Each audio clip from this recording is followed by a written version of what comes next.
നമസ്കാരം. ഞാൻ ശ്രീലക്ഷ്മി. എൻ്റെ പുതിയ വീഡിയോയിലേക്ക് എല്ലാവർക്കും സ്വാഗതം.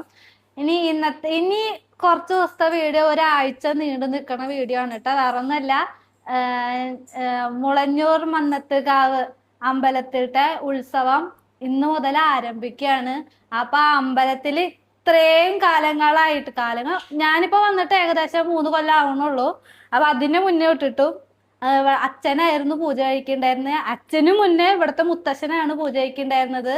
ഇനിയിപ്പോ ഈ കഴിഞ്ഞ കൊല്ലം ഈ കൊല്ലമായിട്ട് ഇനിയിപ്പോ ചേട്ടനാണ് പൂജ കഴിച്ചോണ്ടിരിക്കണത്.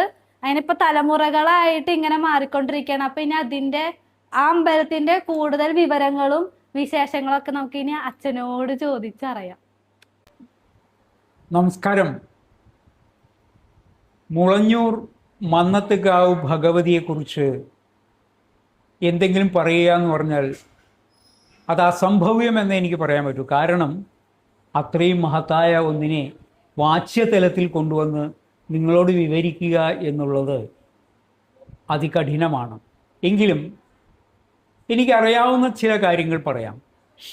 പരമ്പരാഗതമായി തലമുറകളായി അവിടുത്തെ ആചാര്യസ്ഥാനം നിർവഹിച്ചുകൊണ്ട് പൂജാതി കർമ്മങ്ങൾ ചെയ്യുന്ന ഈ തലമുറയിൽപ്പെട്ട ആ ആചാര്യസ്ഥാനത്ത് നിന്നുകൊണ്ട് എനിക്ക് അതിൻ്റെ വളരെ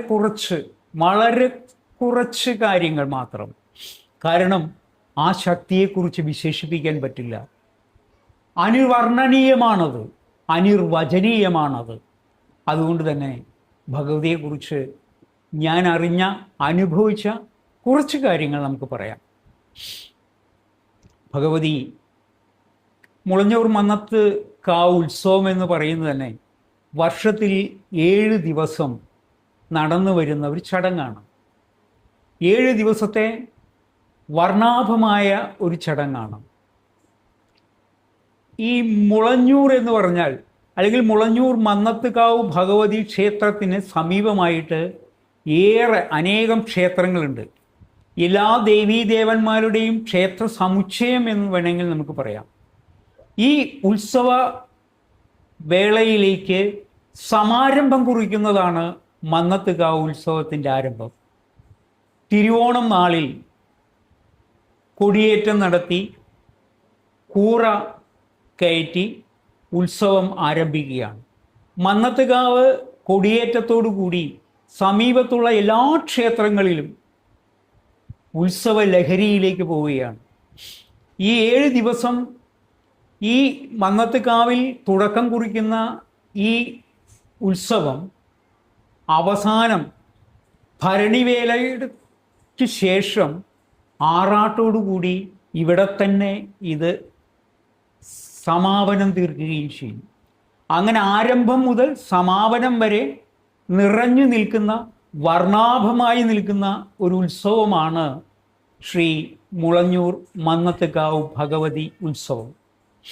എല്ലാ ഭക്തജനങ്ങളും, അതായത് 6-7 ദേശങ്ങളുടെ എല്ലാ ഭക്തരെയും അനുഗ്രഹിച്ച് അവർക്ക് വേണ്ടുന്നത് എല്ലാം തന്നെ പ്രദാനം ചെയ്ത് അനുഗ്രഹ സ്വരൂപിണിയായി നിൽക്കുന്നതാണ് മന്നത്തുകാവ് ഭഗവതി. അത് സ്വയംഭുവാണ്. രൂപങ്ങളോ ഒന്നും തന്നെയില്ല. അദ്വൈത സംസ്കാരത്തിൻ്റെ ആർജവത്തിലേക്ക് ഭക്തജനങ്ങളെ സഹർഷം സ്വാഗതം ചെയ്ത് കെട്ടിപ്പിടിച്ച് അവർക്ക് വേണ്ട സർവാനുഗ്രഹങ്ങളും നൽകുന്ന മഹത്തായ ശക്തി സ്വരൂപിണിയാണ് മന്നത്തുകാവ് ഭഗവതി. ആ ഭഗവതിയെ ദർശിക്കാൻ ഈ 7 ദിവസം ഭഗവതിയുടെ അനുഗ്രഹങ്ങൾ ഏറ്റുവാങ്ങാൻ ജനസഹസ്രങ്ങൾ അവിടേക്ക് ഒഴുകും. ഇന്നു മുതൽ കൃത്യം 6 മണിക്ക് ക്ഷേത്ര ഉത്സവങ്ങൾ, ചടങ്ങുകൾ ആരംഭിക്കുകയാണ്. ഇവിടെ ആദ്യമായിട്ട് ഈ ക്ഷേത്രത്തിൽ ദീപാരാധന കഴിഞ്ഞ്, ഇന്നത്തെ പ്രത്യേകത എന്ന് പറഞ്ഞാൽ ദീപാരാധന കഴിഞ്ഞ് വിത്തളവ് എന്നൊരു ചടങ്ങുണ്ട്. അതിനു മുമ്പ് ഞാൻ ഒരു കാര്യം സൂചിപ്പിക്കാം. ഇത് സാധാരണ ക്ഷേത്രങ്ങളിലെ പോലുള്ള ആചാരങ്ങളല്ല. അതിൽ നിന്നും വ്യത്യസ്തമായിട്ട്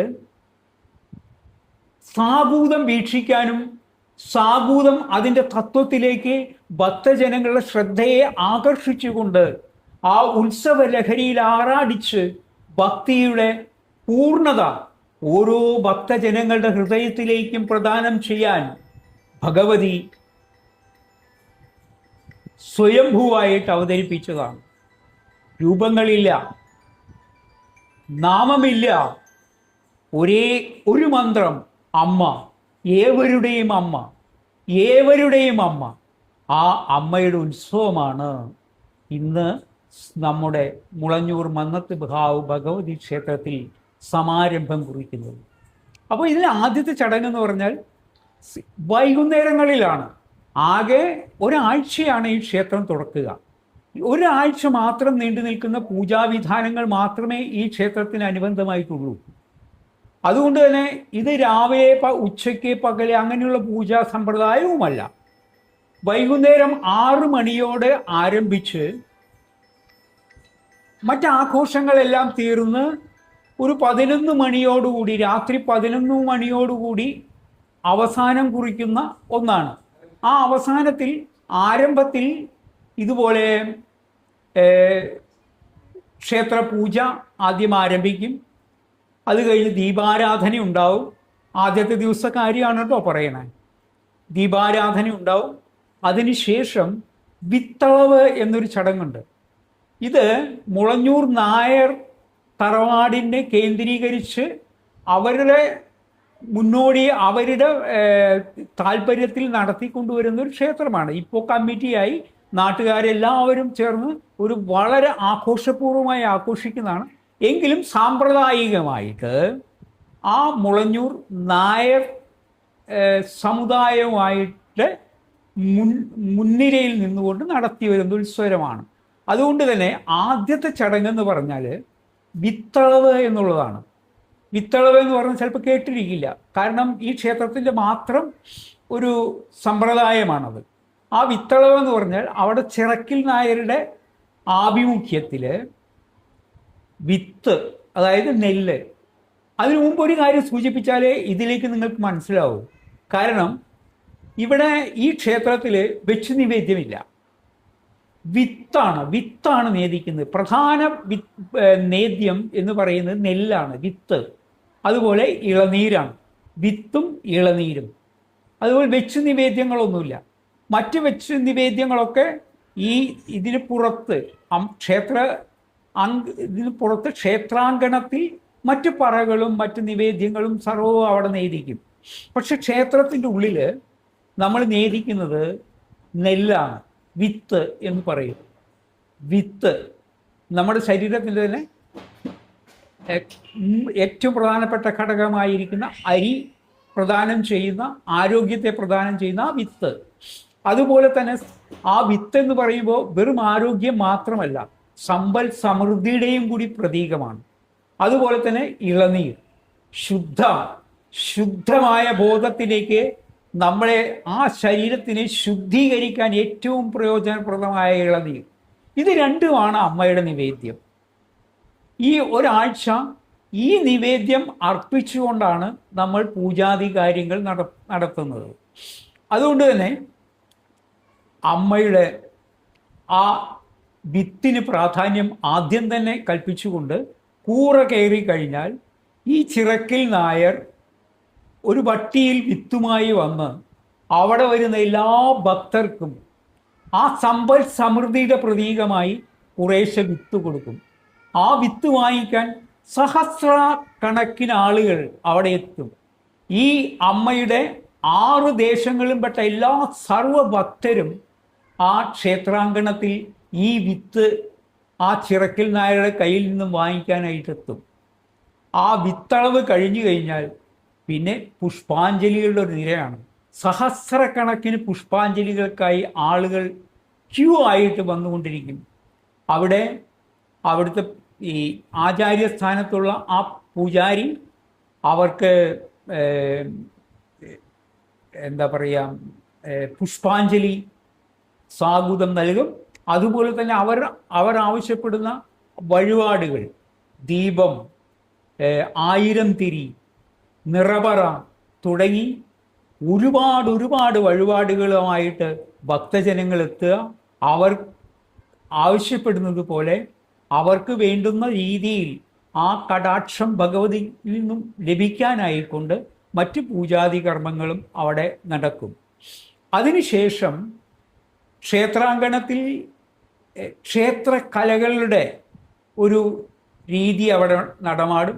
അത് കഴിഞ്ഞാൽ വീണ്ടും ക്ഷേത്ര മൈതാനിയിൽ സ്റ്റേജ് ഉണ്ട്. അവിടെ ജനങ്ങൾക്ക് അതിനെ ആനന്ദകരമാക്കി മാറ്റാൻ വേണ്ടിയിട്ടുള്ള പല കലാപരിപാടികളും ഉണ്ടാവാറുണ്ട്. അതിനോടൊപ്പം തന്നെ ഇവിടെ പുഷ്പാഞ്ജലികളും വഴിപാടുകളുമായി ഒരു ഒരു ഒരു ക്യൂ ആയിട്ട് ആളുകൾ അമ്മയെ വളരെ ശാന്തമായി വണങ്ങി അമ്മയുടെ അനുഗ്രഹം വാങ്ങിക്കും. അങ്ങനെ ശാന്തസ്വരൂപിണിയായി, എന്നാൽ ഗാംഭീര്യത്തിൻ്റെ നിറവായി, ശക്തി സ്വരൂപിണിയായി, സ്വയംഭൂവായി വാഴുന്ന ഈ മന്നത്തുകാവ് അമ്മയുടെ ഉത്സവമാണ് ഇന്നു മുതൽ ആരംഭിക്കുന്നത്. ഇനി അടുത്ത ദിവസങ്ങളിൽ അവിടുത്തെ പല പല കാര്യങ്ങളും ഈ ചാനലിൽ നിങ്ങൾക്ക് കാണാൻ കഴിയും. കാണുക, അനുഗ്രഹം എല്ലാവർക്കും പരസ്പരം നൽകുക. ഏവർക്കും ബാക്കി കാര്യങ്ങൾ പിന്നീട് അവസരം വേണ്ടി വന്നാൽ ഞാൻ പറഞ്ഞു തരാം കേട്ടോ. നമസ്തേ. ഞങ്ങളിപ്പോൾ ഞാനും അമ്മയും കുഞ്ഞുമണിയും കൂടിയിട്ട് ഇപ്പോൾ പോണത് തൊട്ടപ്പുറത്തെ വീട്ടിലേക്കാണ് കേട്ടോ. വേറെ ഒന്നിനല്ല, നമ്മുടെ പൂജയ്ക്ക് ആവശ്യമായിട്ടുള്ള വാഴയിലകൾ മുറിക്കാൻ വേണ്ടിയിട്ട് പോണതാണ് കേട്ടോ. സാധാരണ എല്ലാ പ്രാവശ്യവും ചേട്ടനും അമ്മയും കൂടിയിട്ടാണ് കേട്ടോ ഇലയൊക്കെ മുറിക്കാൻ വേണ്ടി പോവാറ്. അപ്പോൾ ഇപ്രാവശ്യം ചേട്ടനില്ലാത്ത കാരണം ആ പണി ഞാനാണ് ഏറ്റെടുത്ത്. വാഴയില മുറിക്കലൊക്കെ ഞാനായിരുന്നു കേട്ടോ ചെയ്തിട്ടുണ്ടായിരുന്നത്. അത് നമ്മൾ കുറച്ച് ഏകദേശമൊക്കെ മുറിച്ചു. ഇത്രയൊന്നും പോരാ, ഇനിയും കൂടുതൽ വേണം. ആവശ്യത്തിന് ഇപ്പോൾ കുറച്ച് മുറിച്ചു. അത് കഴിഞ്ഞ് ഇലയൊക്കെ 3 കെട്ടാക്കിയിട്ട് ഞങ്ങൾ ഓരോന്നായിട്ട് കൊടന്നു. അത് കഴിഞ്ഞ് പിന്നെ കുഞ്ഞുമണീനെ ഉറക്കിയ ശേഷം ഇതിലേക്ക് പ്രസാദം കൊടുക്കണ രീതിയിൽ ചെറിയ ചെറിയ ചീന്ത് കഷ്ണങ്ങളാക്കിയിട്ട് കീറായിരുന്നു കേട്ടോ ഞങ്ങൾ. പിന്നെ ചെയ്ത പരിപാടി ഇലയൊക്കെ നല്ലോണം തുടച്ച് ചെറിയ ചെറിയ കഷ്ണങ്ങളൊക്കെ ആയിരുന്നു കേട്ടോ പിന്നത്തെ പരിപാടി. കാരണം നമുക്ക് ചന്ദനവും പൂവൊക്കെ കൊടുക്കാനുള്ളതാണല്ലോ. അപ്പം അത് കാരണം ചെറിയ ചെറിയ കഷ്ണമൊക്കെ ആയിരുന്നു കേട്ടോ. അത് കുറേ വേണം. കാരണം ആദ്യത്തെ ദിവസം 2ാമത്തെ ദിവസമൊക്കെ ഇഷ്ടംമാതിരി ആൾക്കാരുണ്ടാവും. കാരണം കൊല്ലത്തിലാകെ 7 ദിവസമേ അമ്പലം തുറക്കുള്ളൂ, ഒരാഴ്ചയെ തുറക്കുള്ളൂ. അപ്പോൾ തന്നെ ഇഷ്ടംമാതിരി ആൾക്കാർ വരും ആദ്യത്തെ 2 ദിവസമൊക്കെ. പിന്നെ പരിപാടികളനുസരിച്ചാണ് ആൾക്കാർ വരിക. അപ്പോൾ അങ്ങനെ കുറേ മുറിക്കണമായിരുന്നു. ഇനിയും കുറേ ചെയ്യാനുണ്ട്. അപ്പോൾ ഉച്ചയ്ക്കും രാത്രിക്ക് ഇരുന്നിട്ടാണ് ഞങ്ങൾ 2 ദിവസത്തേക്കുള്ളത് ശരിയാക്കിയത്. ഇനിയും ചെയ്യാണ്ട്. പിന്നെ ഞങ്ങളിങ്ങനെ കുറേ വിശേഷങ്ങളും അതിന് മുന്നത്തെ ഉത്സവത്തിലെ വിശേഷങ്ങളും അമ്മ പണ്ട് പോയിട്ടുണ്ടായിരുന്ന വിശേഷങ്ങളൊക്കെ ഇങ്ങനെ പറഞ്ഞ് കുറേ നേരം ഇങ്ങനെ ഇരുന്നു കേട്ടോ. അല്ലെങ്കിൽ സമയം പോവില്ല. എന്തെങ്കിലുമൊക്കെ പറഞ്ഞിരുന്നാലേ സമയം പോവുള്ളൂ. പിന്നെ കുഞ്ഞുമണി ഉറങ്ങണ കാരണം നമുക്ക് സമാധാനമായിട്ടിരുന്ന് ചെയ്യാൻ പറ്റി. അല്ലെങ്കിൽ അവൾ കീറി വെച്ച ഇലയൊക്കെ ഒന്നും കൂടി മൊത്തത്തിൽ ശരിയാക്കി തരുന്നു. അങ്ങനെ ഇലയൊക്കെ മുറിച്ചത്. ഈ വീഡിയോ ഞങ്ങൾ തലേദിവസം എടുത്താട്ടോ. അന്നത്തെ ദിവസം ചെയ്യാൻ പറ്റില്ലല്ലോ. അപ്പോൾ അത് കാരണം തലേദിവസമൊക്കെ എടുത്ത് എല്ലാം ശരിയാക്കുമായിരുന്നു കേട്ടോ. പൂജയുടെ അന്ന് രാവിലെയാണ് കേട്ടോ ഞങ്ങൾ പൂവ് മേടിക്കാൻ പോയത്. അപ്പം ഞാൻ ആദ്യം വരണ്ടെന്ന് പറഞ്ഞപ്പോൾ എന്നോട് ആദ്യം വരണ്ടാ പറഞ്ഞു ചേട്ടൻ. കുഞ്ഞുണ്ണൂനോട് പോവാ, ഞാനും വരുന്നു, എന്നെയും കൊണ്ടുപോകും. അത് കഴിഞ്ഞ് പിന്നെ കൂടെ അങ്ങോട്ട് വേഗം കയറി പോയാൽ പിന്നെ വരണ്ടാന്ന് പറയില്ല. അങ്ങനെ പിന്നെ പൂവൊക്കെ മേടിച്ച് അപ്പോൾ അവിടെ ചെന്നപ്പോൾ അടുത്ത ചേച്ചി 2 റോസാപ്പൂവൊക്കെ കുഞ്ഞുമണിക്ക് കൊടുത്തു വിട്ടാ. അത് കഴിഞ്ഞ് പിന്നെ വീട്ടിൽ ചെന്നിട്ട് പൂവ് നേരാക്കലായിരുന്നു. പൂജയ്ക്ക് വേണ്ടിയിട്ട് ആവശ്യമുള്ള അത്രയും നേരെയൊക്കെ ആയിരുന്നു കേട്ടോ. കുറേ ഉണ്ടായിരുന്നു. അപ്പം ഇങ്ങനെ പൂവ് ഞാനും അമ്മയും കൂടി നേരെയാക്കി ഇങ്ങനെ ഓരോ ചെയ്യുമ്പോൾ ഇങ്ങനെ കുന്ന് കിടക്കുന്ന കാണാൻ നല്ല രസം ഉണ്ടായിരുന്നു കേട്ടോ. അത് കഴിഞ്ഞ് പിന്നെ ഏകദേശം 4 മണിയായപ്പോ ഞങ്ങൾ ഇറങ്ങിട്ടോ. ഈ വാര്യത്ത് പോയി കുളിക്കോടാ? കുഞ്ഞുമണി കഴിഞ്ഞ പ്രാവശ്യം മുമ്പ് കുഞ്ഞു വാവായിരുന്നു. ഇപ്രാവശ്യം എങ്ങനെയാവൂന്ന് അറിയില്ലായിരുന്നു. ഓടി നടന്നു തുടങ്ങിയല്ലോ. അപ്പൊ അവളിങ്ങനെ വണ്ടിയിലിരുന്ന് കാഴ്ചയൊക്കെ കാണുമായിരുന്നു.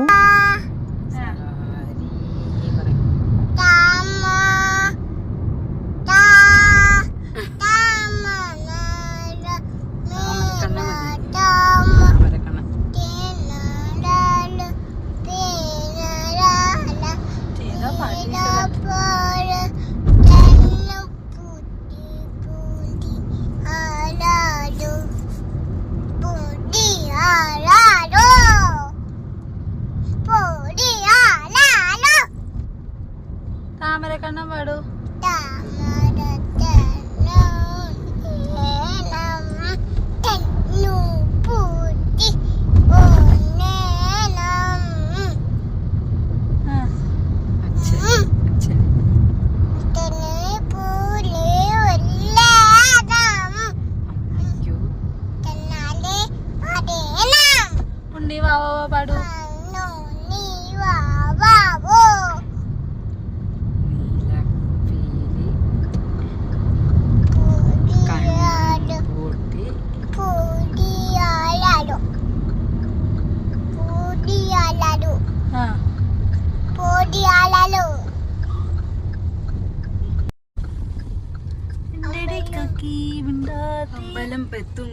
വിട്ടുണ്ട് പക്ഷെ ഒന്നും കാണാൻ പറ്റില്ലല്ലോ, രാത്രിയല്ലേ കാണുള്ളൂ.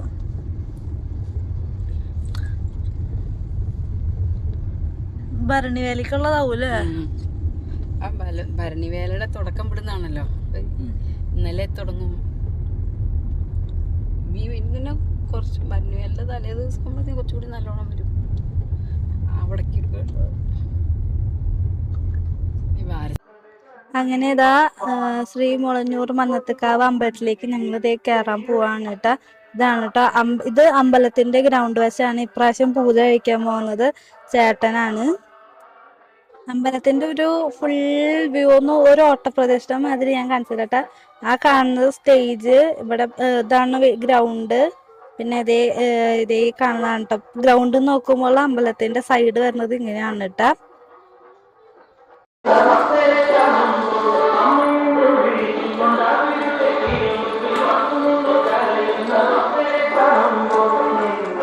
അങ്ങനെ ചേട്ടൻ എന്താ കുളിച്ച് ശുദ്ധായിട്ട് അമ്പലത്തിലേക്ക് കയറാണ് കേട്ടോ. ഇതാണ് കേട്ടോ അമ്പലം. നമ്മുടെ സാധാരണ അമ്പലങ്ങൾ പോലെയല്ല ഈ അമ്പലം. ഒരു എന്താ പറയാ, ഒരു പ്രത്യേക തരം ഒരു അമ്പലം കേട്ടോ. നല്ല മരങ്ങളും ഒക്കെ നല്ല ഇങ്ങനെ ആ അമ്പലത്തിന് ചുറ്റും ഇങ്ങനെ വലിയ വലിയ മരങ്ങളാണ് കേട്ടോ. കാണാൻ തന്നെ ഒരു നല്ലൊരു എന്താ പറയാ ഭംഗിയൊക്കെ ഉള്ള പോലത്തെ ഒരു സ്ഥലമായിരുന്നു കേട്ടോ. ഇതാണ് മുളഞ്ഞൂർ മന്നത്തുകാവ് അമ്പലം. ഈ അമ്പലത്തിന്റെ ഒരു പ്രത്യേകതയാണ് കേട്ടാ, ഈ അമ്പലത്തില് പൂജ തുടങ്ങാറാവണ ആ ടൈം ആകുമ്പോഴേക്കും ഇവിടെ ഒരു കൊന്നമരം ഉണ്ട്. അപ്പൊ ആ കൊന്നമരത്ത് ആ ടൈം ആവുമ്പോ കറക്റ്റ് അവിടെ പൂവുണ്ടായി തുടങ്ങൂട്ടാ. അവിടുത്തെ കമ്മിറ്റിക്കാര് ഇതാ അവിടെ നെയ്വിളക്ക് വെക്കാനുള്ള മറ്റേ കുഞ്ഞു കുഞ്ഞു ചെരാതിന്റെ വിളക്കൊക്കെ ഫിറ്റ് ചെയ്യാണ് കേട്ടോ അവിടെ.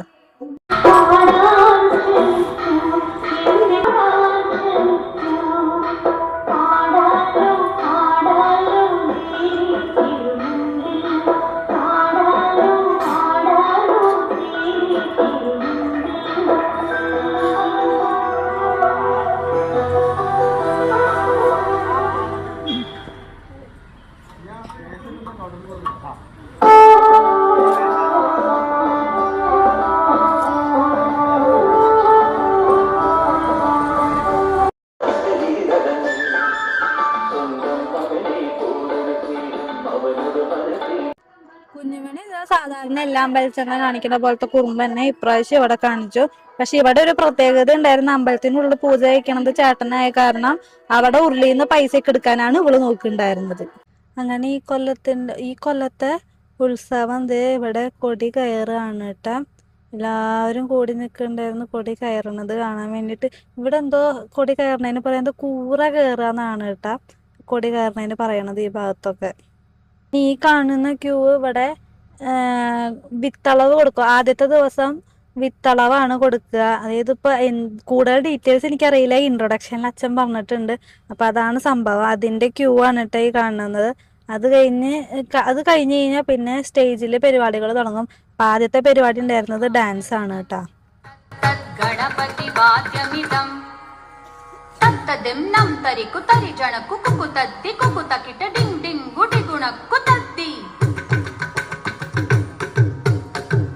झम झम तरित झम झम तरित तकत झम झम तरित झम झम तरित तरि दण तदण जणु तजणु दिमित किट तरिगिडो तकिट किट तरिगिडो तकिट किट तरिगिडो ता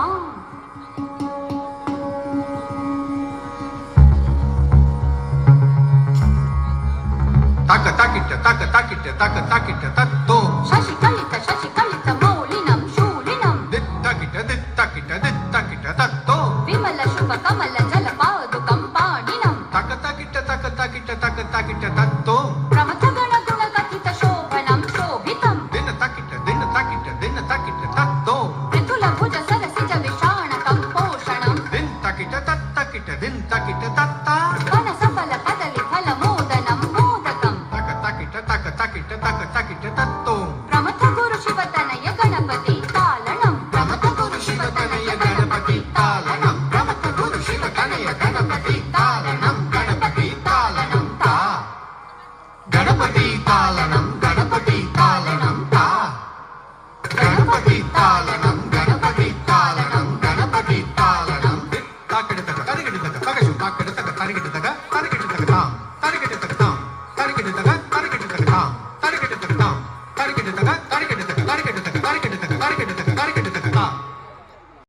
പിന്നെ അമ്പലത്തിന്റെ അവിടേക്ക് ഒന്ന് വന്ന് നോക്കിയപ്പോ അവിടെ നല്ല ക്യൂ ആയിരുന്നു കേട്ടോ പ്രസാദം മേടിക്കാൻ വേണ്ടിയിട്ട്.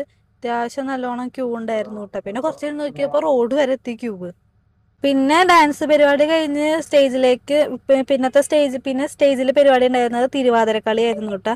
തിരുവാതിരക്കളി പിന്നെ കുഞ്ഞു കുട്ടികളുടെ ഗ്രൂപ്പ് ഡാൻസും അങ്ങനെ കുറെ സാധനങ്ങളായിരുന്നു.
കൊഴിഞ്ഞ് കഴിഞ്ഞപ്പോൾ ഞാനും അമ്മയും കൂടിയിട്ട് കുഞ്ഞുമണി ഉണ്ടായിരുന്നു.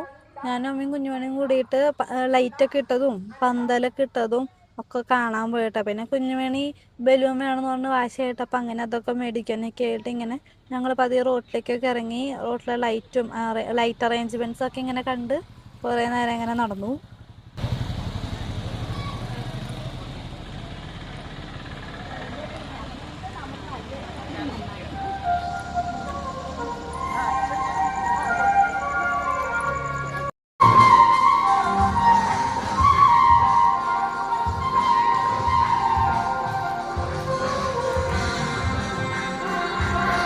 പിന്നെ ഏറ്റവും അവസാനത്തെ ഇതാണ് നിത്യവിളക്ക്. നിത്യവിളക്ക് വരുന്നത് 11 മണിക്കാണ് കേട്ടോ നിത്യവിളക്ക് വരിക. ഓരോരുത്തരും ഇങ്ങനെ ഓരോ ആൾക്കാരും ഇങ്ങനെ നേർന്ന സാധനമാണ് കേട്ടോ നിത്യവിളക്ക്. അപ്പം നിത്യവിളക്ക് ഈ 3 വട്ടം ഭഗവതിയെ വലം വയ്ക്കും. അത് കഴിഞ്ഞിട്ട് തേങ്ങ ഉടച്ച് നിർത്തുകയാണ് കേട്ടോ ചെയ്യുക. ഇതാണ് ലാസ്റ്റത്തെ പരിപാടി. ഇതോടെ അന്നത്തെ ദിവസത്തെ പൂജ അവസാനിക്കും. പിന്നെ പിറ്റേ ദിവസമാണ് പൂജ തുടങ്ങുക.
അപ്പോൾ 1-ാം ദിവസത്തെ പൂജ ഇന്നിവിടെ അവസാനിച്ചേക്കാണ്.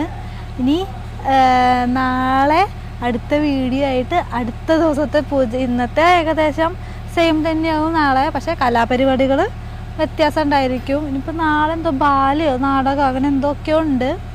അപ്പോൾ ഇനി പുതിയൊരു വീഡിയോ വരുന്നത് വരേക്കും എല്ലാവർക്കും ബൈ, ഗുഡ് നൈറ്റ്.